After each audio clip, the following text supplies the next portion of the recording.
Dave? I'm not able to hear that, Vic. Okay, go ahead. Say that again. Okay, I said, Dave, I'm assuming you're our representative from Alcoholics Anonymous AA to speak with us. I am. Yes. Great. I'm going to go ahead and introduce you, and then I'll hand it over to you to run the show. Okay. All right. So thank you so much for attending this webinar, Problem with Alcohol, presented by Alcoholics Anonymous. We got Dave with us here. We're going to have an easygoing, honest conversation about what it's like when drinking becomes a problem and how people find their way back to a healthier, more hopeful life. We'll share what Alcoholics Anonymous has to offer, how it works, and why so many people find comfort in connecting with others who understand it. Bring your questions, your curiosity, or just yourself. Everyone is welcome. Thanks for being here. Okay, I'll turn it back to you, Dave. All righty. Thank you very much. And how much time would you like me to fill up? About We have 4 minutes. Is it 15 minutes, Grace? Okay. I believe that's what we have scheduled. Yes, 3 to 3:15. And you want a little bit of Q&A afterwards? Or during Yeah, that'd be great. Yep. Okay.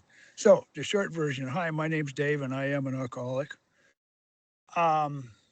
Usually I get a hello, Dave, from everybody, but apparently I'm at the wrong Dave. meeting. Hello, Dave. Hello, Dave.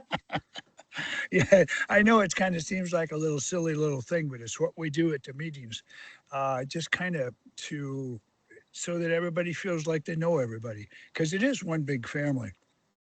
So I started drinking when I was just a kid, like a lot of us do, 14, had a couple of experiments, and then started drinking pretty regular when I went into the service. Of course, I was in Vietnam in the mid-60s, and we would come into port. I was on aircraft carrier, so we would come into port every month, and you have been saving up for a whole entire month with nothing to do except work. So certainly a guy's got to go out and party a little bit, and I would get just totally stupid drunk, and somebody would always have to drag me back to the boat. I did that for 2 years, and literally every month I would go drink just to total saturation.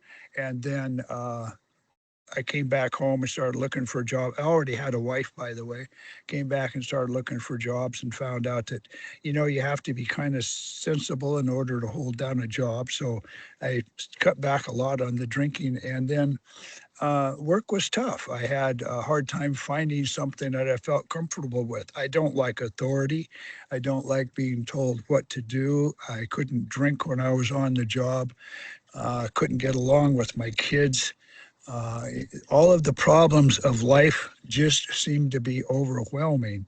So every time that I got in an uncomfortable spot, I would drink. And usually it started out on the weekend, like a lot of us do. I'm okay. I'm just going to drink once in a while. I would only drink on Saturdays, and then the weekend turned into Friday and Saturday and Sunday, and pretty soon the weekend turned into Wednesday, Thursday, Friday, and Saturday. Needless to say, it wasn't very long. I mean, maybe 10 years. And as I'm progressing through the disease, I got to the point to where I was drinking every day. 25 years of marriage, my wife was completely fed up with that. Neither one of my kids, I have 2 boys, neither one of them wanted to have anything to do with me.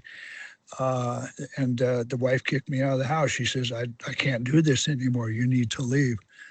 I was desperate. I didn't know what to do. I thought I had, come to, there's no more options. It's, plan A didn't work. So the only thing left was to ask for some help.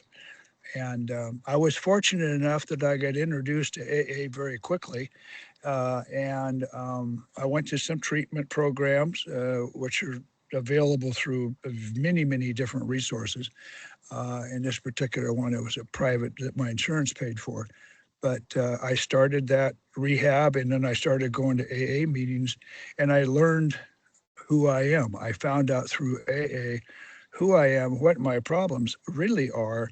And I absolutely am convinced that alcohol was not the problem. Alcohol was the solution. My problem is me.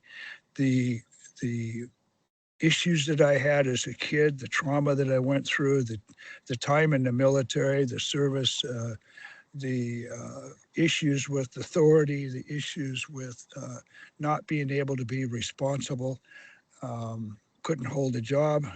Those things all were because of my background, my trauma, and then that would be my escape would be to drink, and of course the drink pretty soon takes charge of everything. So when I started into AA, and I know that somebody that is familiar with AA a little bit, you've heard of the 12 steps. There's guidelines. The 12 steps are kind of a guideline to get to the various issues. We look at what happened in the past. We look at what my problems are. I'm mad at you. I have a resentment at you, and actually you're just being normal. It's me that's got the problem most of the time.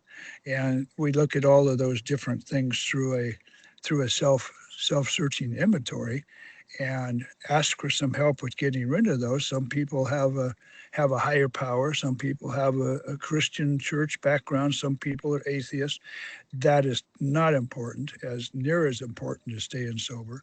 And it's not a religion. It's not a cult. It's a fellowship of a bunch of people, men and women both, that get together and talk about their problems.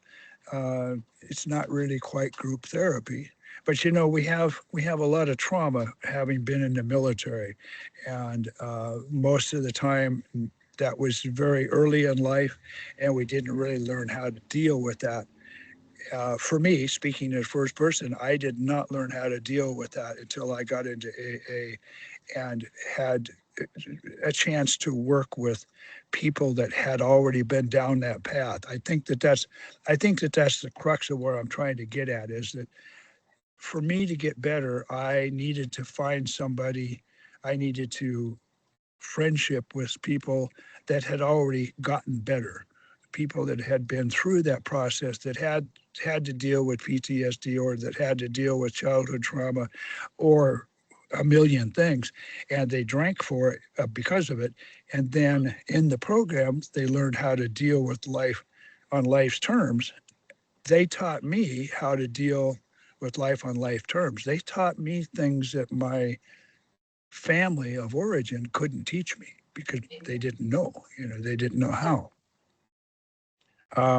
Where am I at? I don't have a watch. Anybody have a time? Yeah, you're at 3:07 right now. I'm sorry? Oh, you're at 3:07. 3:07. Okay. I thought you said over. That's another thing that happens. One more thing that I want to mention about the VA that has been phenomenal for me. I got cancer from Agent Orange in Vietnam, and I had surgery and have had treatment, chemo, et cetera, and it has been phenomenal, the help, the financial help, and the backing that I have gotten from VA. That is a good source. They also have programs. Alcoholics Anonymous is one that works for me because it's a real simple one-on-one or group way of learning from other people. I would love to answer some questions. I can go on if you'd like, but I don't have a whole lot more to say that would be. I do have a couple of things. When I was drinking, and I'm sure that there's somebody out there that can relate to this. When I was drinking, I always had 100 excuses about my drinking. I can remember saying I'd never drank anything stronger than pop, but pop would drink anything. I would drink, and I would be Don Juan, Fred Astaire, and Elvis Presley, all rolled into one. Get off of the dance floor. This is my party. And then I would turn into a control freak and be a miserable person to be around. Nobody wanted to be around me. At the end, I was completely alone, homeless. I somehow managed to hang on to my job, but I had burnt everything to the ground, the wife, the kids, the house, the car, everything was gone. So AA came to the rescue, and I can't say enough about how much of a difference it has made. I live in Arizona, I was raised here in Washington, in Thurston County. Tumwater is my high school, my hometown. We are up here from Arizona on vacation. And as you could tell, I'm at my daughter's house using her computer because we didn't travel with one. So it's been kind of a crazy thing trying to hook up with Amber to get connected with you guys. It's been fun, been great. What can I do to help? What can I answer? Well, first, I don't know if you could, hopefully you could hear me. I just want to share, like, I want to thank you for sharing your personal story. I know for me significantly, in my past, my experience with AA is my father was career military. He retired after, was it 20 years in the Uh-huh. Army, and he was a functional alcoholic. And then towards the end of it, he got linked up because he had to, kind of like that story, right? Where kind of things personally, professionally kind of pushed him and forced him to go seek help. So he went into AA and he found it seemed like very successful. I know he's found some very close friends. He was in Hawaii at the time, so it's kind of funny his little crew that he had made of support. It's kind of like that joke of, like, the priest and the dentist and the lawyer walk into a bar. It's just Yeah, it was just yeah, a yeah. really diverse group, but they were all very supportive, right? And they of each other. And it was amazing to see. One question I have is, you talk about how the problem wasn't the alcohol, right? The problem is the individual.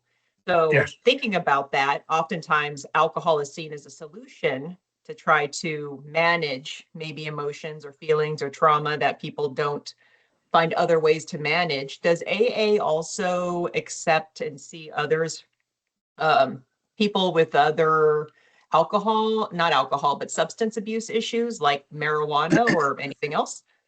There was in the old days. I don't know if I mentioned, but I have 36 years of continuous sobriety.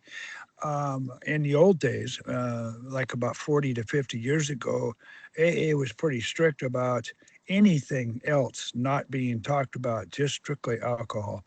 Today, people are understanding, not only in the science but also in the doctors are starting to understand that the kind of disease that alcoholism actually is pretty much the same thing. It doesn't matter if it's alcohol, marijuana, meth, cocaine, heroin, coffee, cigarettes, gambling, sex, etc., infinitum. If I overdo it, if I do it to escape who I am, then I have a problem. And that problem very quickly becomes an addiction. Some chemicals work faster than others. Alcohol is pretty slow. You can drink successfully and be, like you said, a functioning alcoholic. I was for many years. I had a job and I took care of got in a new relationship and took care of the house and paid the bills, da da da da da. When I was drinking, until the wife had had enough. But that functioning alcoholic is where we really are the most in trouble in my mind, because I think I can control it. I think I'm in charge. But underlying, the alcohol is destroying my life. It doesn't matter how much I drink. It doesn't matter how often I drink. What matters is how that drink affects me. And I no longer, when I'm drinking, I no longer am me. I don't have the ability to make a choice. At some point, the alcohol becomes more important than you. It becomes more important than my life, more important than my job. I will figure out a way to have my drug no matter what. So, to answer your question, Narcotics Anonymous is sister to Alcoholics Anonymous. There's all kinds of there's OA for overeaters and XA for sex addicts, GA for gambling, et cetera, et cetera. But if you're doing pot and drinking beer and you want to go to an AA meeting, you're more than welcome. Most of the time, after a short while, people will realize that the alcohol is really what the problem. Actually, I'm sorry. People will recognize very quickly that the alcohol is really the strongest drug that they're using, even though they're smoking pot or doing something else. Hardcore drug users usually are more comfortable at NA, but they're certainly welcome to come to an AA meeting. It's a good place to start to find out where home really is. In Olympia, there's 150 meetings a week. So you're going to be able to find one that fits. Okay? That was a good question.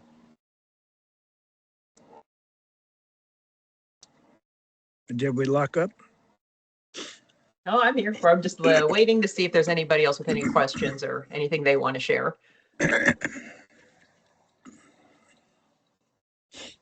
All right, I'm not seeing anything in the chat, so I'm going to go ahead and wrap us up.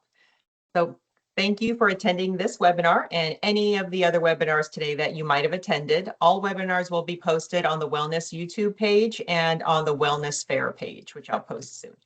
Tomorrow, if you're in the Olympia area, Alcoholics Anonymous will have a table at our in-person wellness fair at Liquor and Cannabis Board from 10 a.m. to 1 p.m. No matter what agency you're with, whether it's WDVA, Liquor or Cannabis, I almost said IRS, DRS, DFI, LNI, go ahead and stop by if you're able to during that time. Talk to any of our 25 vendors. We are going to have puppies there. We're going to have kittens there, a blood drive, flu shots, and then also there's a Foursquare tournament if you have time to participate in that. And I'm also going to post a link to the survey, but also want to, again, thank you, Dave, for taking time out of your vacation to join us and talk to us and tell us your story. And I hope, you continue to have nice weather here and enjoy your time. Yeah, thank you. Thank you, Dave. Thank you, Dave. Thank you. Thank You're you. welcome. Quite Thank you, Dave. welcome. Thank you.